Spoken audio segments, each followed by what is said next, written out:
ইউনেস্কোর স্বীকৃতি পাওয়ার পরে কলকাতার দুর্গাপুজোটা যেন ওপেন এয়ার আর্ট এক্সিবিশন হয়ে গেছে।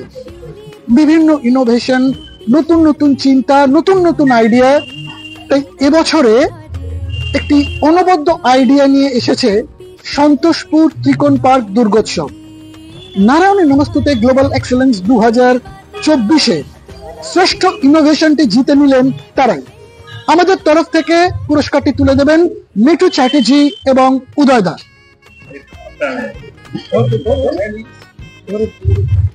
Three cheers for Trikon Park. Three cheers for Trikon Park. Three cheers for Trikon Park. Three cheers for Trikon Park.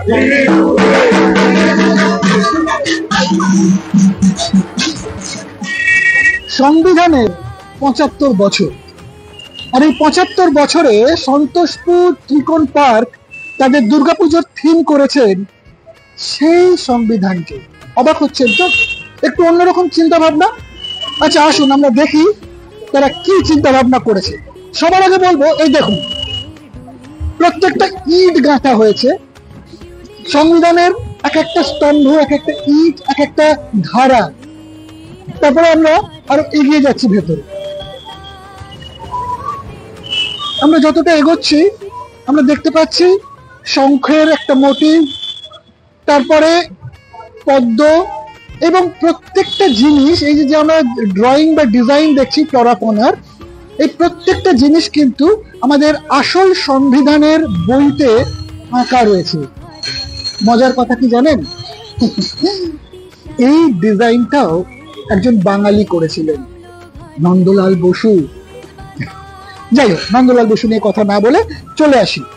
এই দেখুন, দ্য ক্যাপিটাল অফ ইন্ডিয়া, মহারাজা অশোকের তৈরি অশোক স্তম্ভ।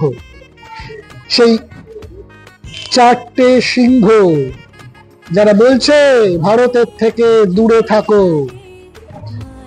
ওখানে নেতাজি, এদিকে বিভিন্ন বীরদের ছবি।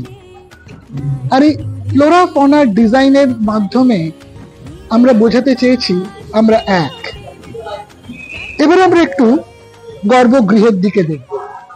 গর্ভগৃহের দিকে ভারতবর্ষের কনস্টিটিউশনের প্রথম পাতাটি সুন্দর করে তৈরি করা রয়েছে। আমরা এখন গর্ভগৃহের দিকে যাচ্ছি। গর্ভগৃহে দেখুন, এখানে এই ঋষি, আমাদের বিভিন্ন পুরাকালের ঘটনা ভীষণভাবে চিত্রিত করা রয়েছে দেওয়ালে।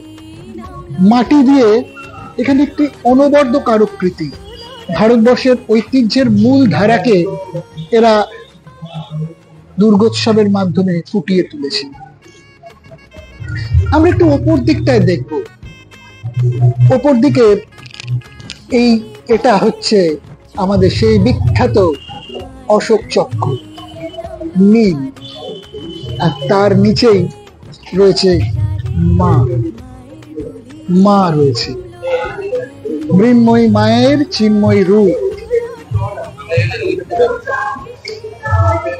মাগো, রক্ষা করো আমাদের কনস্টিটিউশনকে।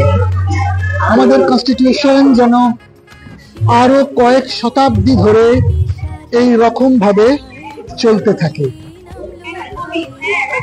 আমাদের এই কনস্টিটিউশন যেন তোমার দয়ায় আরো পরিপূর্ণতা পায় মানুষের সেবায়।